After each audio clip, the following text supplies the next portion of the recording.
Yo guys, what's going on? Robert Warshack here, and we're going to be going over the best decks that are currently in the meta. We just had the balance update, so we had a bunch of nerfs and a bunch of buffs. Rogue and basically Demon Hunter got blown out of existence with a lot of nerfs to those decks, and basically all of the decks that were just not as good as those, but still really good, just moved up, and then like I said, the Rogue and Demon Hunter just moved down. So Evolve Shaman. This unfortunately doesn't have any of the cards that did get buffed as well. I don't think actually any of the decks that are the front runners right now have any cards that actually got buffed, which is very sad. But yeah, we have Evolve Shaman here. We've played this deck quite a bit before. It is very, very good. I believe this was also one of the decks that we did hit Legend with, I believe last season or the season before that. It may not look like much, but it's actually just insane. Goldshire Null with the Muck Pools in the early game is just insane because you have Schooling. So you Schooling, you fill up your hand, and then you can null coin Muck Pools, I think as early as turn 2. we've had Death Wings on turn 2 before with this deck with a really good opener. So it's just really nutty. Of course, you have Tiny Toys with the Convincing Disguise. You have Bloodlust because you're constantly putting down totems with the Chisel. And just basically at any point in time, if there's any board on your side that's like 3+ minions, you're almost threatening lethal. On top of that, getting stuff out early with Farsight because you can discount it is huge.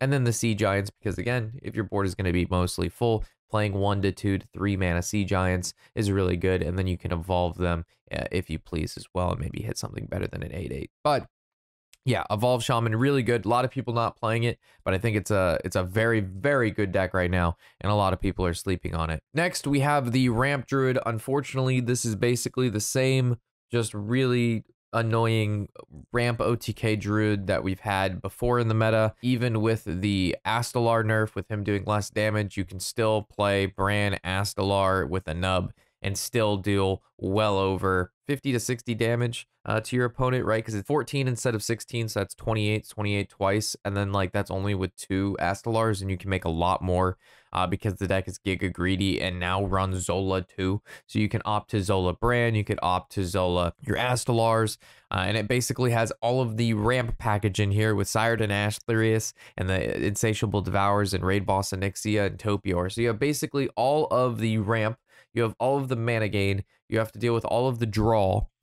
You have all of the armor, not to mention the armor, which is just insane. And then you also have the big minions, and you also have to deal with an OTK.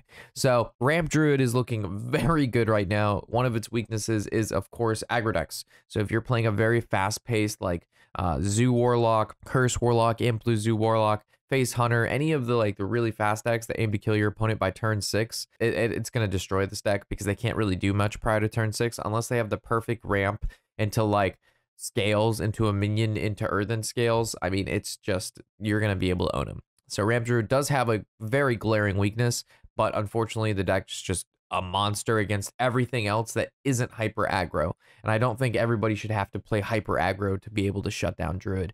But regardless, Druid is a tough one to beat if you're literally any control deck out there. If you queue into a Druid, it feels really bad. Speaking of hyper aggro deck, we have this new Aggro Mage that recently got really popular, and in the core part of this deck is really just early game sticky minions, or minions that generate you more spells that deal damage. So Worm is a good card that deals a lot of damage later. Trog is a sticky minion. Sorceress discounts your Deathborn, which is going to basically allow you to kill your own board or your opponent's board to make skeletons, which deal more damage. You have Spitter, which is going to give you your arcane bolts. On top of that, you have Guardian. Because of the large quantity of small minions in the deck, I think the Guardian is insane because you can combo her with the Frozen Touches and the arcane bolts, and being able to play 5 damage Frozen Touches on top of the fact that they infuse and give you another one, and then you just keep playing them over the course of the game. I mean, if you've played this aggro spell power mage before, it's just really, really annoying and really, really good. Like, it can catch you off guard if left unchecked. It also has really good burst late game, so even if you keep clearing their board, the skeletons are doing passive damage and the Frozen Touches are doing passive damage, and then they end up just burning you down. And of course, this also runs Astalar, even though it was nerfed. This guy is pretty much played in every deck he was before, even though he was nerfed, because he's just still good. So Aggro Mage, very interesting build there, and it's very popular. So Pure Paladin. A lot of people think I just hate Paladin. No, it was the Libram Paladin, guys. But there are other forms of Paladin which are okay. Pure Paladin is fun. The Countress is what makes it fun. These legendary tickets are probably some of the most fun I've had in Hearthstone because figuring out your win condition with those 0-mana legendaries makes for some very, very interesting play. We actually have quite a bit of some pure dragon control Paladin with Countress in there with dragons coming soon. You can do some very, very wacky things. But yeah, this is a tempo play minion deck. As you can see, there are almost no spells in this deck. And if there are spells, they're very cheap and you play them for free with the Vindicator. Basically, the main point of this deck is to curve out, play your stuff, get your order in the court down, which reorganizes your deck from highest to lowest. You draw into your Light Rays, which most of the time costs 0. You draw into Blood Crusader and the Countress. You play Blood Crusader on turn 6 or turn 5 if you have coin. You get the Countress out, then you win with 0-mana legendaries, if you didn't already kill them earlier in the game. So this deck has a very explosive start, very curvy start, and then you win with 0-mana legendaries later. But it's a pretty solid deck, very fun. It kind of gets boring because you kind of do the same thing every game, but how you do it is different because the legendary tickets, so it's pretty fun. The last deck is my least favorite deck that's getting popularity again. I absolutely despise this deck, but unfortunately it's just too good for people not to play, and that's going to be the Curse Imp Warlock.